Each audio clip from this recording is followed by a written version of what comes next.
Hey guys, it's me, Johnny, Cowboy Tech here. And today I was bringing you another whiskey review on Slane Irish Whisky, as you can see.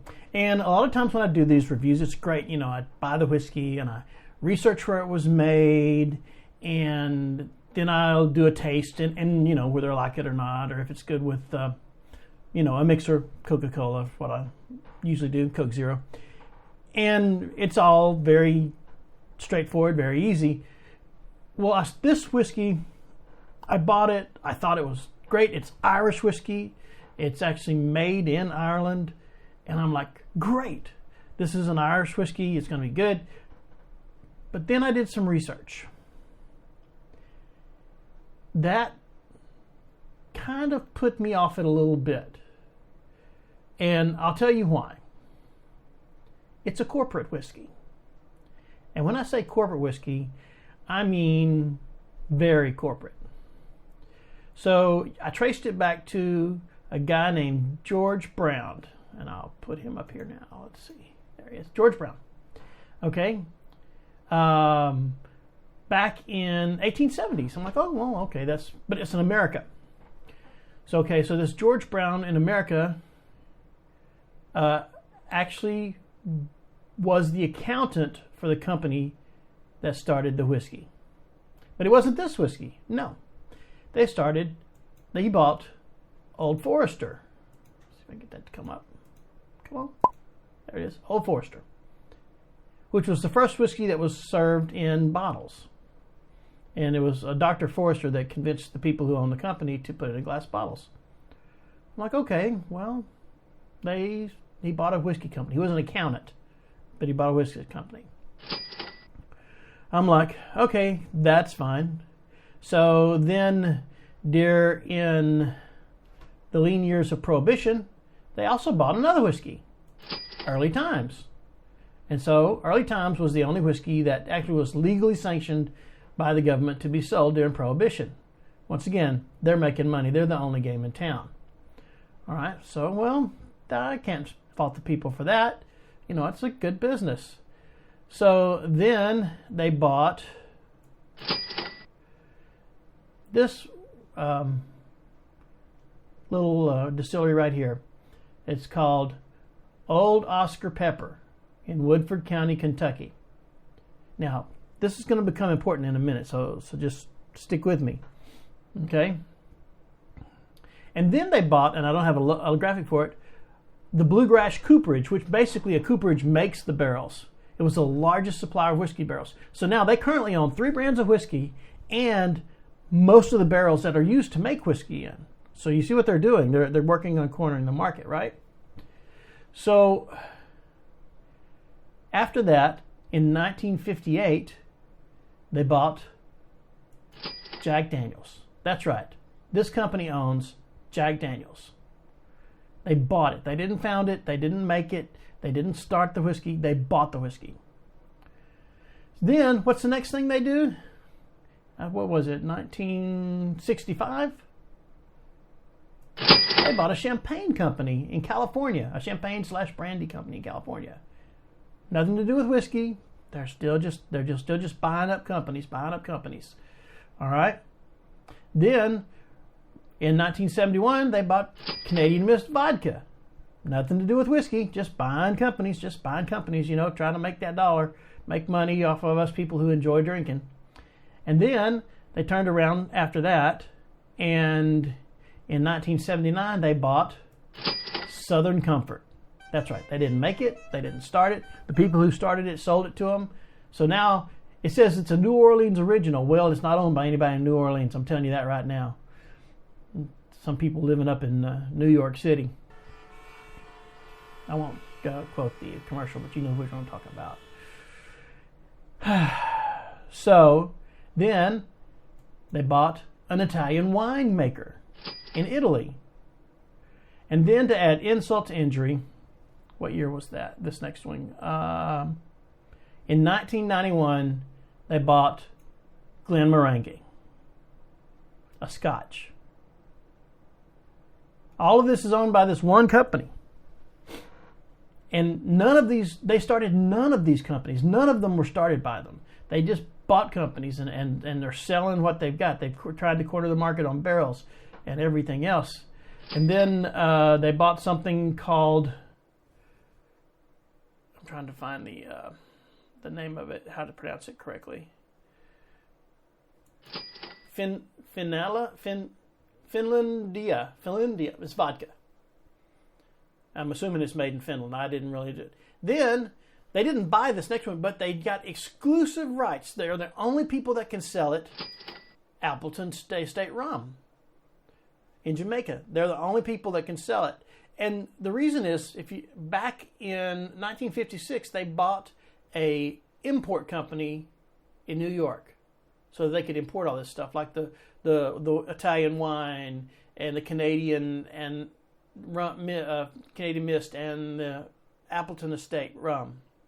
So you see what they're doing. They're putting this all together. None of these drinks did they come up with. None of them did they make. They're just buying them. Then, to add insult to injury, Old Oscar Pepper, again, what they did with that? They renamed it. And they made it Woodford Reserve. We've all heard of this. But they put their brand on it. Didn't create new whiskey. Didn't come up with new formula. Then they bought Maximus Vodka. And then just recently, in 2015, okay, so that's 4 years ago as the time of this recording, in 1 year, they bought Glendronach, I guess that's how you say it, Ben Reich, come on, and Glen Glasgow. And then to make matters worse, they took a castle in Slane, Ireland, that has never, ever made whiskey before.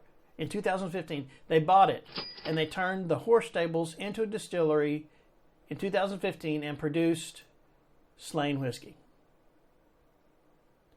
This is corporate whiskey at its worst. It's not made by people who love whiskey. I mean, the people who work there probably do like whiskey, but it wasn't founded by people who like whiskey. This was just a grab. You know what? Irish whiskey sells. Let's buy this castle in Ireland, and let's make some whiskey in it and sell it. Now, as you can see, I've got a bottle right here. This is not my first bottle. I bought another bottle. It's decent whiskey. It's young whiskey. It's triple cast, which means they started off in just plain new oak barrels. Then they put it in bourbon barrels, and then they finish it in sherry barrels. So it's not too bad, but the thing is, they own the barrel company. So they can do this. They got all the access to all the barrels. The mother company owns the barrels, so, why not? So let's just take a look at this. See what it is. Oh, and I got the glass. Maybe because they own it, maybe I should pour it in a Jack Daniel's cup. What do you think? Maybe a Jack Daniel's cup would be more, there you go. There's a picture for you right there. They own it. Oh, wait, but the company that owns these two also owns... No, they don't own Jameson. Jameson is their own thing. Good on them. All right, let's get to pouring.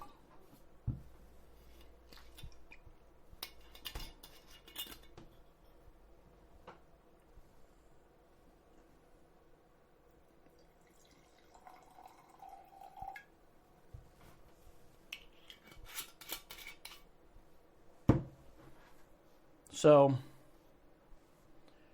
I don't know if you can see it. It's very nice and caramel colored, but it's very young whiskey. It doesn't have a whole lot of legs to it.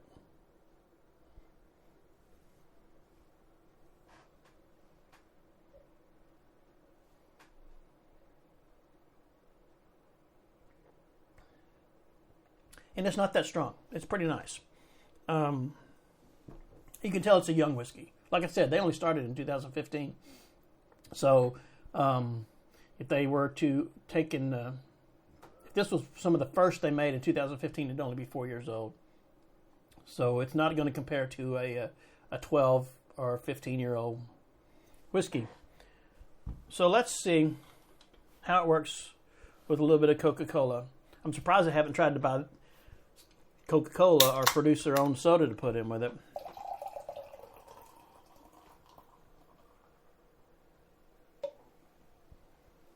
All right. So, here we go.